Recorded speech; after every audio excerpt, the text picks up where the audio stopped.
Hello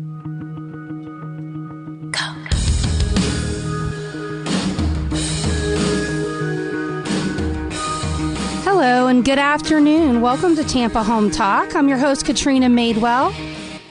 As we begin this week's show, I really would like to remind you that the goal of Tampa Home Talk is to help our clients, our current clients and our past clients, as well as our listeners, maintain good credit, live within their means, and build wealth.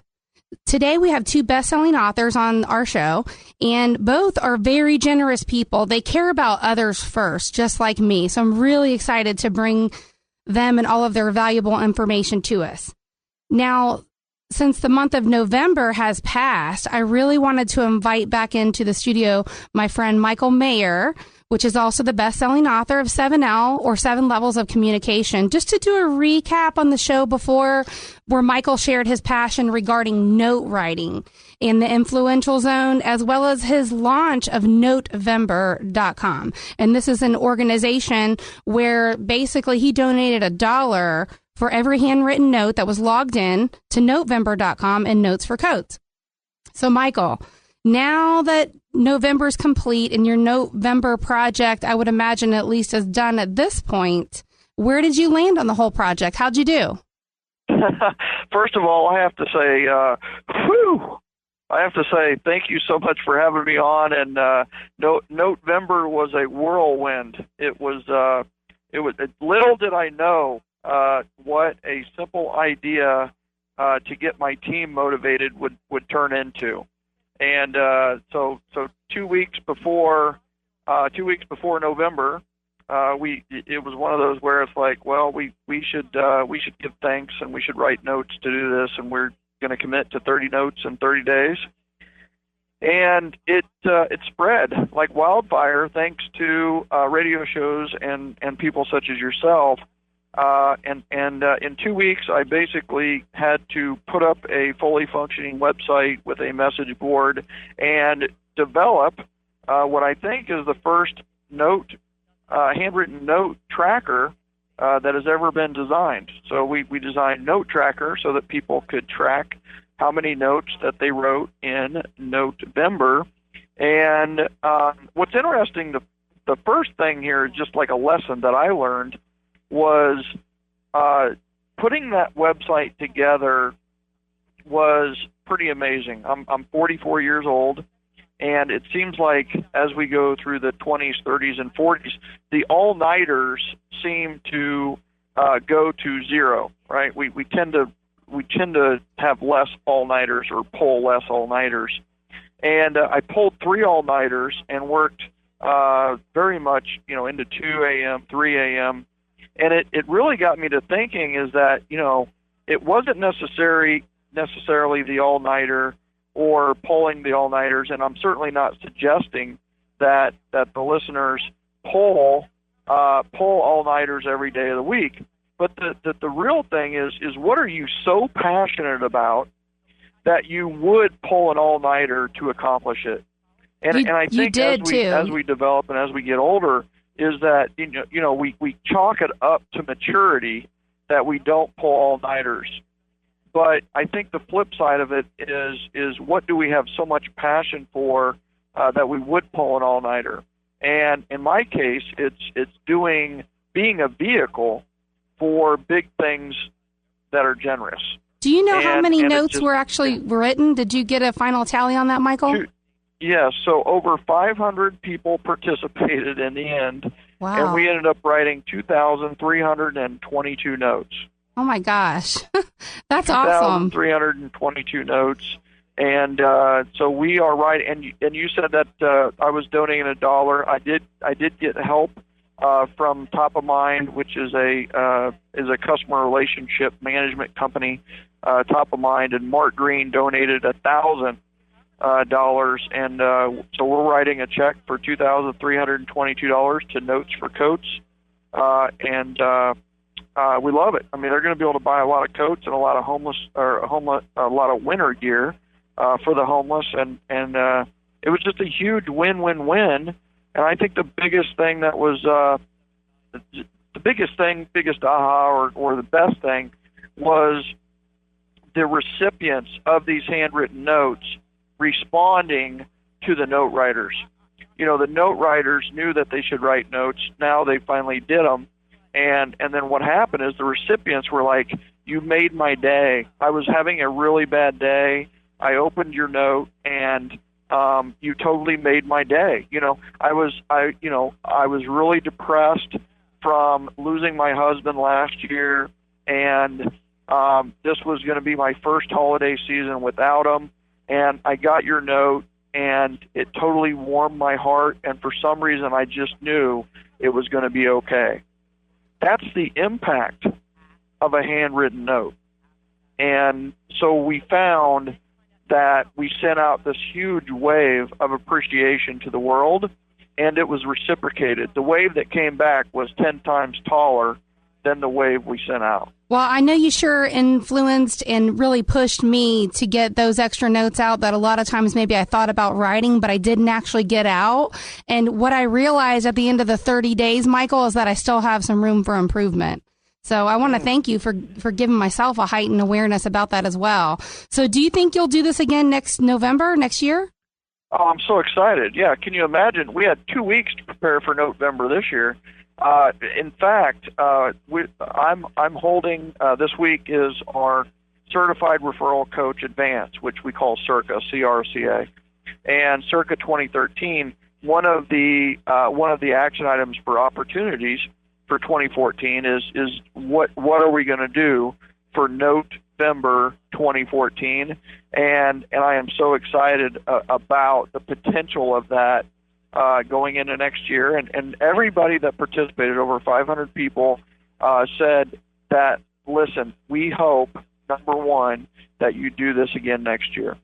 So that I'm excited about 2014. We're gonna do it every year we can. We've got the hard part done. We got the site built, and I can't wait to make corrections and tweaks and improve that so that the experience for all the note writers is even better next year. Because the bottom line is it's people. We all know that we should be writing handwritten notes.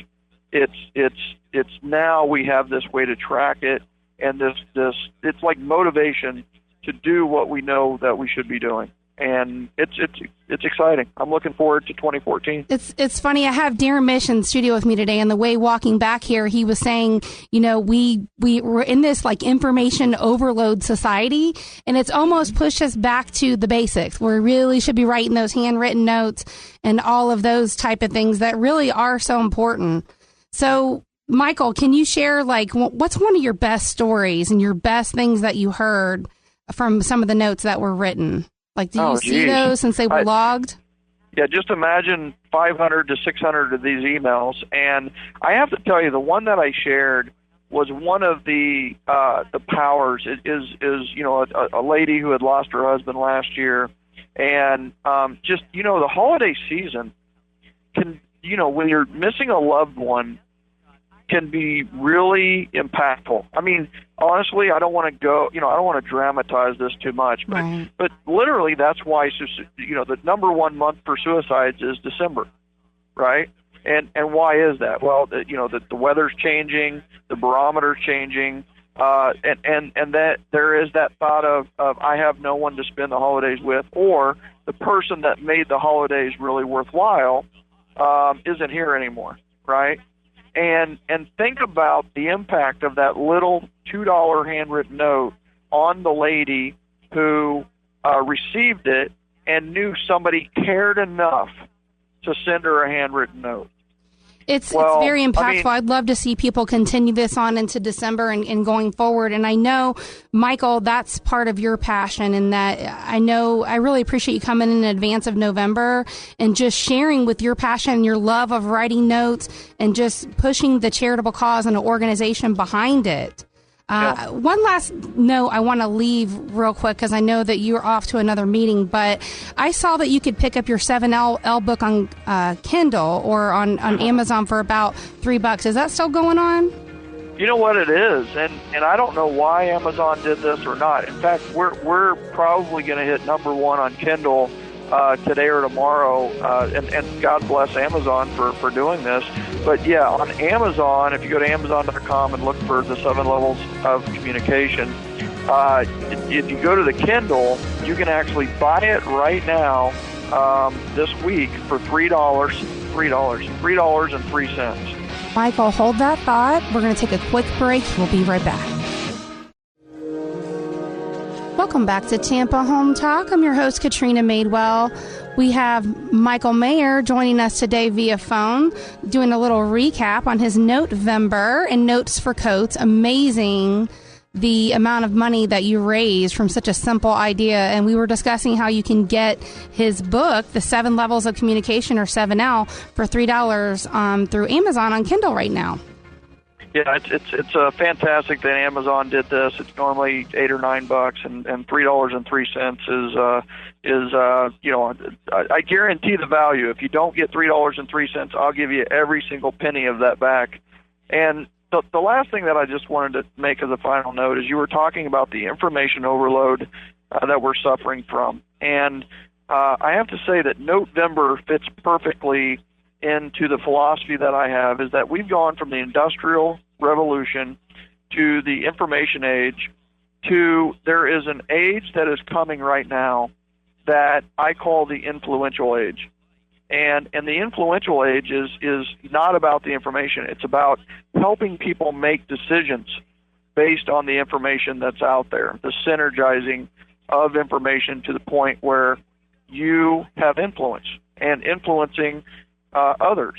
So I believe that we're in the influential age, and that's what my book really helps people do, is how do you become more influential through things that don't cost you any money or cost very little money.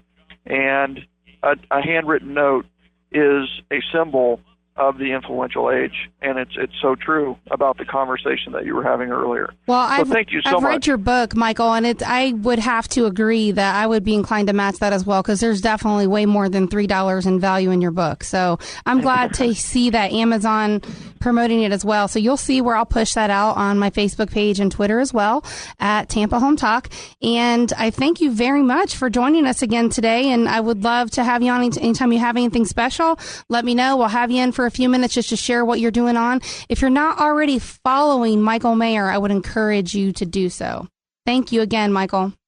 Thank you, Katrina. I appreciate it, as always, and thank you for the value that you provide Tampa and across the nation. Thanks. I'm happy to do so.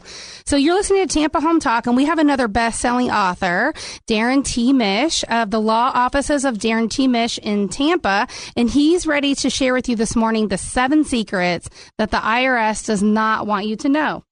And he's actually written a book to this, as well as he's written and also co-written several other books related to everything from marketing to tax debt, right? That's correct. And so he also has a lot of he can talk about tips and tricks. And when you have to deal with Uncle Sam, wearing the Men in Black shades known as the IRS, this is really your go-to guy. If you're up against a tax audit, if you're getting letters in the mail and you need to just figure out where you stand and you're looking for some legal advice, I would highly recommend that you reach out to him. We'll post his information on our Facebook page. So, Darren, welcome this morning. I appreciate you coming in. Talk about some of the stuff you do for your clients and your specialty. I want to say thanks for having me in studio. It's kind of a surreal experience. There's all these bells and whistles and lights and stuff going off. And I also have to say, following Michael, what a tremendous guest, and what a big hurdle I have to match the value that he just provided. But it's great to be here, and I just can't wait to get into the meat of the 7 secrets that the IRS just doesn't want you to know about. So I know we always have the chance to plan with our guests in advance and talk a little bit to them about what they do and who they are, and just really kind of get into some of the details, because we want to make sure that we just bring you the best guests that we can here on Tampa Home Talk. So I know one of the things that we talked about, and I don't want to forget to ask this, so that's why I'm going to bring it up first. I know we were talking about, can the IRS ever force a sale on a homestead property? And I guess can and would they are sort of 2 different questions, but can you share on that? That's a great question, and something that people are really fearful about. There's this myth out there that the IRS can go ahead and seize your home if you get behind on your taxes and you just can't pay. And although it's technically possible under federal law, it's very, very unlikely that a typical taxpayer, even if they owe hundreds of thousands of dollars, that the IRS would ever seize their homestead. Now, another thing that people get confused about is there's the Florida homestead law. And the Florida homestead law, obviously, is state law, and it talks about the fact that creditors, normal creditors, cannot get to that homestead protected property. Like collection agencies, if you owe somebody for a medical bill, something like that. Exactly. And Florida actually has one of the very strongest homestead protection laws in the country. In fact, when we think back to O.J. Simpson, remember they got the big verdict against O.J. in California, and then where did he move? He moved to Florida so that he could sink whatever money he had left into a homestead so that they couldn't take his home from him. Now, the federal government's a little bit different. There's something called the Supremacy Clause in the Constitution, and it basically stands for the proposition that federal law supersedes state law. So, unfortunately, the IRS can and sometimes does seize primary residences. However, in my practice, I've been representing clients in this area for over 15 years. The only primary residence seizures I've seen were instances where people were, for lack of a better term, they were tax protesters. They were people that felt that taxes were not constitutional and were unlawful. And I don't even want to get into that whole mess here today. But those people get singled out for special attention. I bet. Yeah, they're looking for them. and so sometimes the IRS will go ahead and file a federal lawsuit and ask a federal judge to seize their homestead. I'd like to relate that to real estate for just a moment because, again, we never give legal advice, of course, right? We always say our scope is within real estate, so we're not going to give you any tax advice or legal advice. However, I get the question a lot of times, since short sales are kind of like the buzzword in the market. I get the question, will the bank pursue? Because we can never answer like what that letter is going to look at. And I always tell them, we don't know what we're going to get until the end when it's all done. And then they will clarify out and specify if they're going to pursue a deficiency judgment, but we can never tell if that's going to happen or not. But the likelihood of us ever seeing that happen is slim to none. I can say I've seen one time, the entire time I've been doing short sales, which is for many, many years, where the lady actually had 3 mortgages with the same bank. And the third one was sort of a cash out refinance. And so I think they were kind of pursuing that more as just an intentional, that's the only one I've seen for as long as I've been doing this. So you actually saw a home seizure in that case? Well, she had actually already short sold the property, but they were pursuing her for the difference of the deficit, the liability in between. Oh, interesting. Yeah, but it was 3 mortgages, and there's different laws right now to protect you against that type of stuff. And I know, so Darren, you get a lot of I asked you for your top 5 frequently asked questions. And so one of the ones on that were, will this tax debt haunt me for the rest of my life? And before we get into that, can you just share, who are some of the regular people you see? Who are some of the main clients, the regulars? Our typical people that come in are people who are typically small business owners, and so they're self-employed or they get a 1099. So they're not typically wage earners. And because they don't make estimated tax payments, because either they can't or nobody's ever explained to them how to get that done efficiently in a way that they can live financially. So they end up owing taxes, and they file a tax return.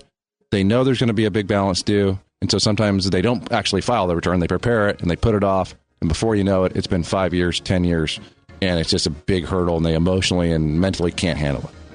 Now, I think what you're talking about a lot of time is with regards to your payroll taxes or your self-employment taxes and things that you should be saving for.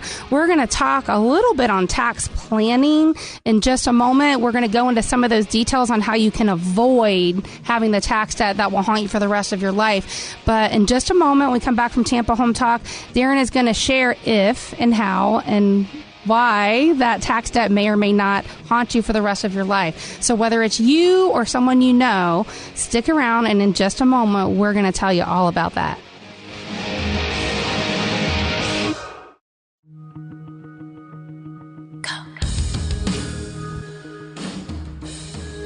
Welcome back to Tampa Home Talk.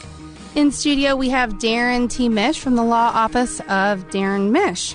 And we just left off in our last segment talking about who the typical person is that gets into a lot of trouble. And it's not maybe the person that you're thinking.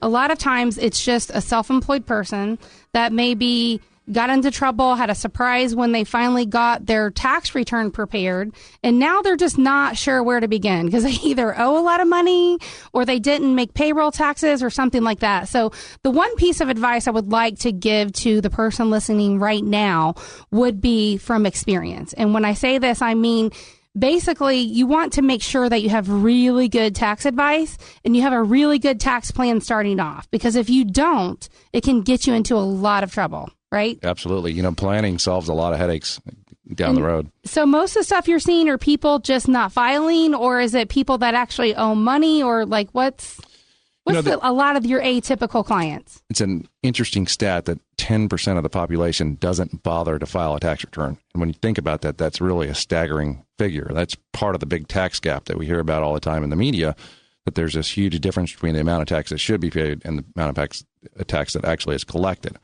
So non-filing is a big problem, and it's a problem for the government. It's a problem for the taxpayers as well, because the IRS will go ahead, and if they have enough information to file for a taxpayer who hasn't filed, they will go ahead and do so. And this is... What do you mean by that? The IRS will file something called a substitute for return. So if you don't file, they will actually file a return for you? They absolutely will. And let me tell you, there's a bit of a difference between their figures and your figures. What do they base that on? Do you know? What they do is they take just the aggregate data that they have. So the 1099s, the W-2s, the 1098s, that tax information. And they go ahead and they prepare the return, either single or married filing separate, 0 deductions, 0 exemptions, no business expenses. And they just calculate it by the tax rate. And big fat number and big fat penalties and interest comes out the back. So what happens at that point? I imagine they just get letters saying that they owe taxes based on the return that the IRS just filed for them. Is that how it works? Well, yeah, that's when the collection process starts. And so there's a timeline for all these things. But eventually, when they prepare that substitute for return, they will eventually start to try to collect that money from the taxpayer. And especially down here in Florida, our population is so transient that they've probably moved since they didn't file that tax return 5 or 6 years ago. And so they don't even know about it. And they don't find out oftentimes until really bad things start to happen, like wage garnishments and bank levies. I'm curious, do you know, like if someone ever, maybe they had a job, but they're unemployed now or whatever, does that ever happen to someone like that or no? Oh, sure. It happens all the time. It happens to low-income people who, they buried their heads in the sand. They didn't come to deal with this. The IRS prepares substitute for returns. Taxpayer thinks, I got away with that, or that's never come back to bite me. And now they find themselves at the lowest point, their lowest financial point in their lives. And all of a sudden, Uncle Sam comes calling and their bank account's frozen, or their wages are garnished, or even their unemployment compensations is garnished. I don't think a lot of people realize the power that the IRS has, and they can actually freeze your bank account, which means when you go to use your ATM card or your debit card, you're not going to be able to get any money out. Those are some of the most frantic calls that we get at the office. How do they figure that out? Basically, it doesn't work, and they go into their bank, and then they realize, does the bank inform them that the IRS has frozen their account? Is that how that works? Well, fortunately, I don't have intimate firsthand knowledge of a bank levy. It's never happened to me. I'm just curious if that's about how, I imagine that's how it works. Yeah, I think what happens, the stories that I hear is, hey, I went to go get, or, I went to use my debit card to put gas in the car or whatnot, and it was declined, and I called the bank, and they said, there's something from the IRS, and typically the client doesn't even know what it is. And then eventually when the bank, it always happens on a Sunday, right? So then when the bank opens on Monday, they call and they ask, what's the deal? And they find out that the bank or the IRS has actually levied their bank account. It's kind of a scary feeling, because if you can imagine if every single thing that you have is in the bank and you don't have any cash put away or anything, like you're not even going to be able to buy food for your family at that point. So how do you handle that from an attorney that really specializes in this kind of stuff? Well, bank levies are sort of one of those last resort things. I mean, hopefully we don't get a lot of clients that wait that long, because when you have a bank levy, there's not a whole lot you can do. You're sort of in a begging situation at that point. And sometimes we can get bank levies released rather quickly because of hardships. If we can demonstrate that this is causing an economic hardship, which means by definition, the inability to meet life's basic living costs. Can't feed their family. Yeah. They can't pay their mortgage. Right. Food, clothing, health care, shelter, those kinds of things. If we can demonstrate that, then we can get it released. Sometimes in a day, and sometimes it can take weeks, because oftentimes that's hard to demonstrate. Now, they usually probably want to work out a deal, though, first, right? Before they'll unfreeze that, I would imagine? Not always. No? One of the big hurdles to getting levies released, either wage garnishments or bank levies, is that there's a requirement that tax returns, missing tax returns, unfiled tax returns have to be filed and processed before they will release those levies. So think about this. typical client has a bank or wage garnishment, and they have 3 unfiled tax returns. So now this is a 3-year problem. It's been a snowball effect. Yeah, maybe the IRS did some substitute for returns, and there's some big fat number that they owe for those. But then there's the last 3 years are still missing, and there's this technical requirement that says, hey, the IRS is not going to release that levy, not going to stop hammering you until you get those 3 tax returns done. They haven't budgeted for this. They haven't filed a tax return in years. They don't know how to do it. They don't know who to go to, and they don't have the funds or the resources to get it done. And they're probably scared out of their mind. I mean, let's face it, who wants to owe the government money? Nobody. No, I can't imagine that it's a very happy place for people to find themselves in that situation. So does the tax debt haunt you for the rest of your life? Like, is it something that follows you around forever when you get in this predicament? All right, great question. Back to, I think that's the number one secret in my 7 Secrets book. Actually, there is a statute of limitations for the collection of tax. Now, in English, what that means is the IRS only has 10 years from the date that the tax comes onto the books to collect it. Again, what that means is if a taxpayer ends up filing a return with a balance due and the IRS cannot collect it or does not collect it from that taxpayer, after 10 years, the IRS has to write it off and it disappears. Taxpayer wins, government loses. I was, reading some of your reviews online from some of the things that your clients talked about. And I noticed that one of your past clients left a review online that talked about that. He talked about the statute of limitations and how he was so glad he met with you because he actually didn't know the government anything. They had waited too long to collect. Yeah, that's not all that uncommon. I've had a gentleman who came in a number of years ago, and he sat down and he said to me, I think I owe $99,000. And this is certainly not typical. And I said, well, why do you think you owe $99,000? He says, well, I've gotten all these notices over the years. I said, well, what tax years were they for? And they were for, 13 or 15 years prior. And how long has it been since you've heard from the IRS? Well, it's been 5 years. Okay, well, let's take a look. Maybe the statute of limitations will apply. And lo and behold, he didn't owe any money at all. Wow. That's crazy when you think about that. And so how small does a balance like that typically start out? Does it start with the unfiled returns mostly?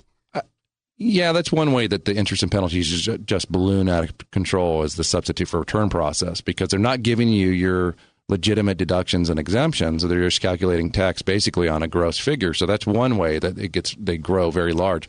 But you can assume that if you have a very late filed or very old tax return, that with interest and penalties, that liability will essentially double over time. So if it was $50,000 in tax, it's going to end up being about $100,000, give or take, after a number of years. So how does that work if the IRS, say, files one of these substitute for returns? Is that correct? Am I saying it right? Yeah.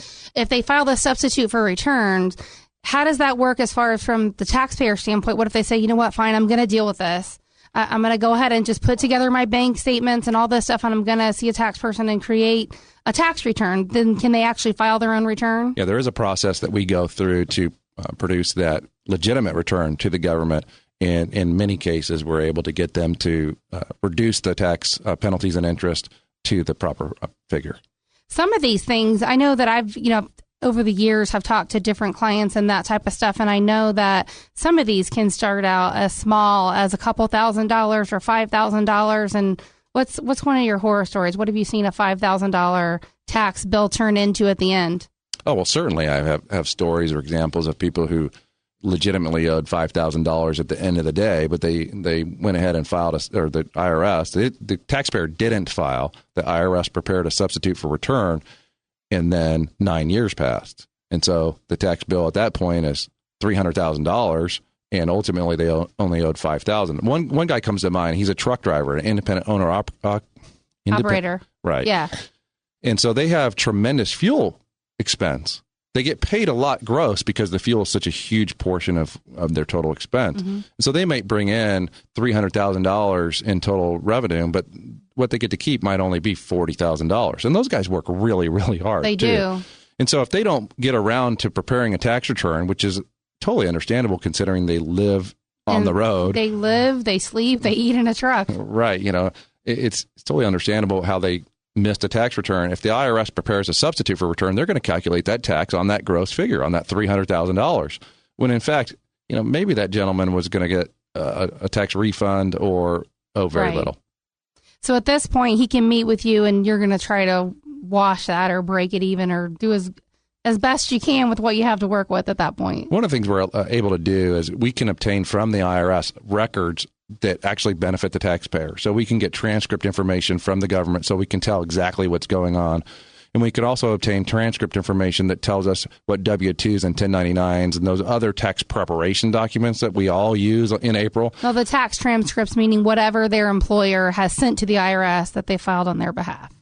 Right. And the other type of transcript tells us whether or not the IRS has prepared a substitute for return, if the taxpayer has filed returns, how much they owe, what the interest and penalties and whatnot are. Okay. So that's good information. I'm sure you need it to even start from that place. Yeah, it's kind of like we get the playbook from the IRS ahead of time, and so we can tell what we're dealing with. Because people's recollections of what returns they filed or what's happened in their lives are not very accurate. I mean, they try. They try to tell us what has happened, but can you remember, exactly when you filed your 2003 tax return? No, not at all. I have a good memory, too. I mean, I can look back through stuff and remember things, but no, nobody can remember that. No, and we also have to be able to tell, well, what's the IRS's opinion of what's transpired? Because sometimes a taxpayer will file a return and it just doesn't show up. It doesn't get clocked in at the IRS, and so it never gets processed. And so in that case, it's pretty simple to fix. Do you have a copy of the old return? Yes. Let's sign it again. Let's send it in the proper way, and let's make sure it gets on the books. So what happens when these people connect with you and they give you a call and they show up in your office and they say, hey, this tax bill is now, it's way more money than I can ever afford. I don't even make that much money in a year. Okay, so the typical person that comes into the office is anxiety-ridden. They're just an emotional wreck, and they don't know what to do. They're scared. They've never been more afraid of their lives, and they feel like they're at their low point.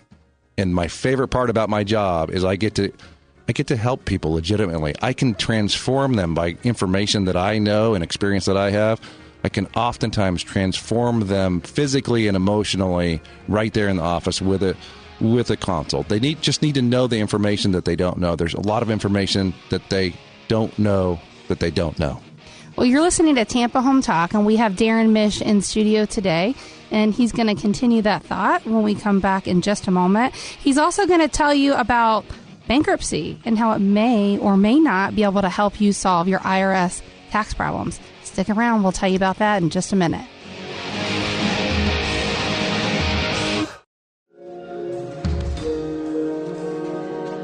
Welcome back to Tampa Home Talk. This is Katrina Madewell. Very happy to share my special guest today, Darren Mish. And right before we had to take a quick break, we were discussing how people can repay that huge amount. There actually is a way out, and you help people with this every day. Absolutely. Absolutely. So what about bankruptcy? Because I think a lot of people have the misconception, including myself, before I met with you. If you have some issues or you have a lot of debt, whatever, I mean, I think the best place to start would be to come in, tell you their situation, and then you will help them figure out where to start. Yeah, but how does bankruptcy play a role in that? Does it? We have a bankruptcy division in our firm, and really, I think the better question would be, can taxes actually be discharged or eliminated through the use of a bankruptcy filing? And it's fascinating. It's almost every day a client comes in, and during the course of the consultation, I raise the issue of a potential bankruptcy. You can ask them, do they have other debts in addition to their tax debt? And almost every client says, well, why are we even going to talk about that? Because bankruptcy can't discharge taxes. And it's at that point in the consultation, I just kind of smile and I go, yeah, that is the conventional wisdom. In fact, 9 out of 10 bankruptcy attorneys will tell you that, no, income taxes can't be discharged in bankruptcy. But I'm here to tell you that they can. It's right there in the bankruptcy code. But one of the problems is there's a lot of double and triple and quadruple negatives in the code that make it really hard to read. But I can go over the 3 rules with you. We shared that in the office when we met. And there's 3 rules. The returns have to have been due for at least 3 years, including extensions. They have to have been filed, if they were filed late, for at least 2 years. And the taxes have to have been assessed for at least 240 days. Now, it took me a couple years to actually understand those 3 rules. To unwind it and figure it out in lay terms, right? Yeah, so it might be a little bit hard to explain here on the air today.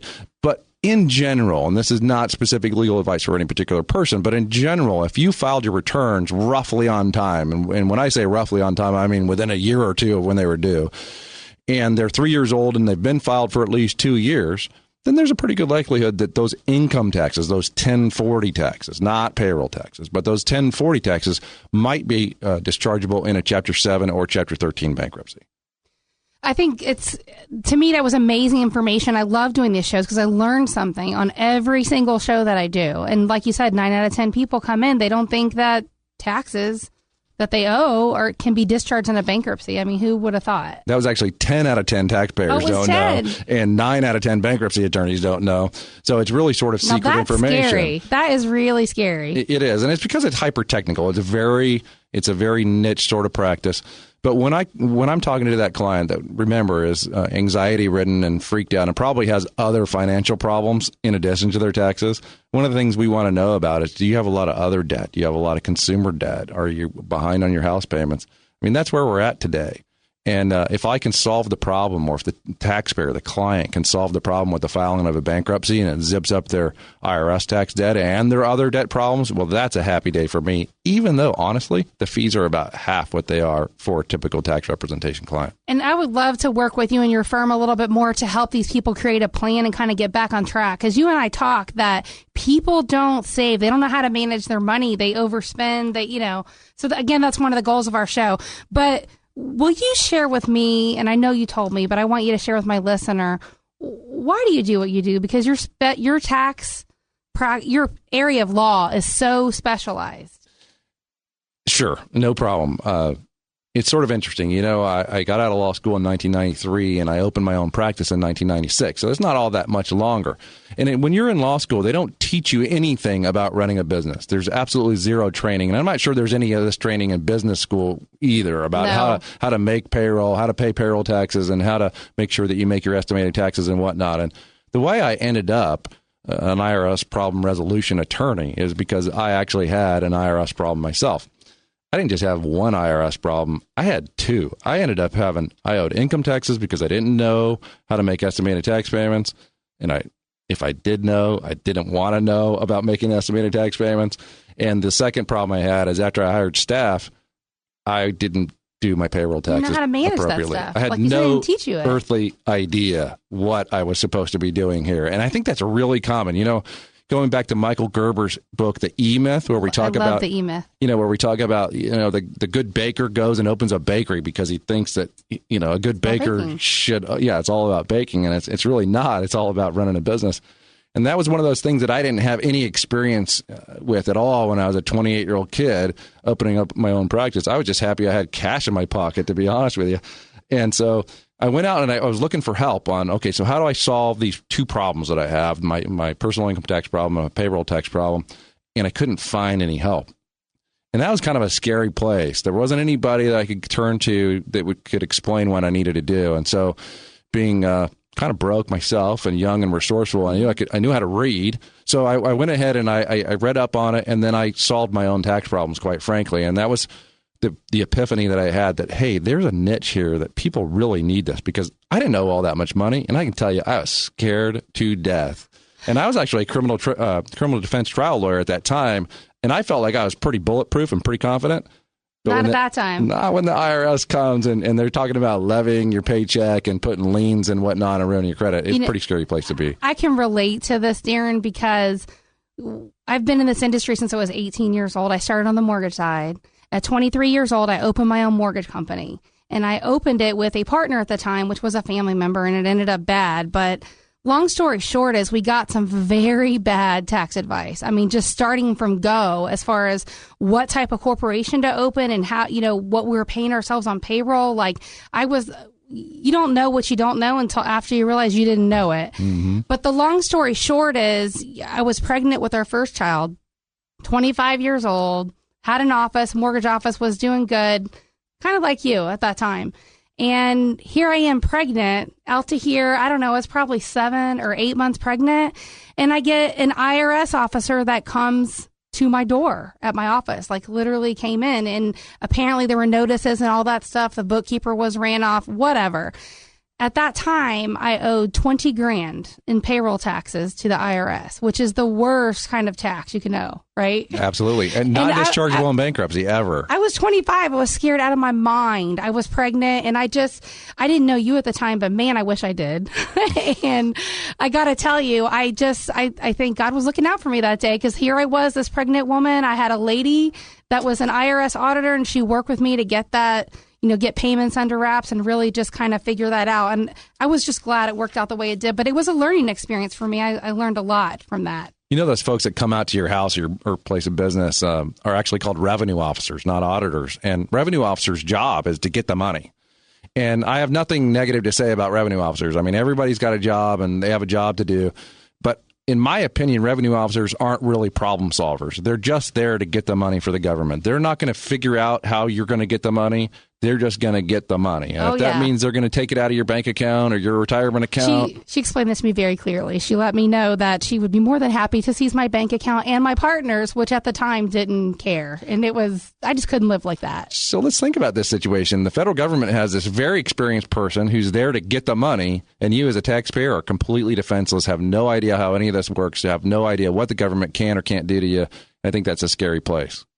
I know next week we're going to have some tax or some credit gurus on our show to tell you how to fix some of this mess and the issues on your credit once you get it.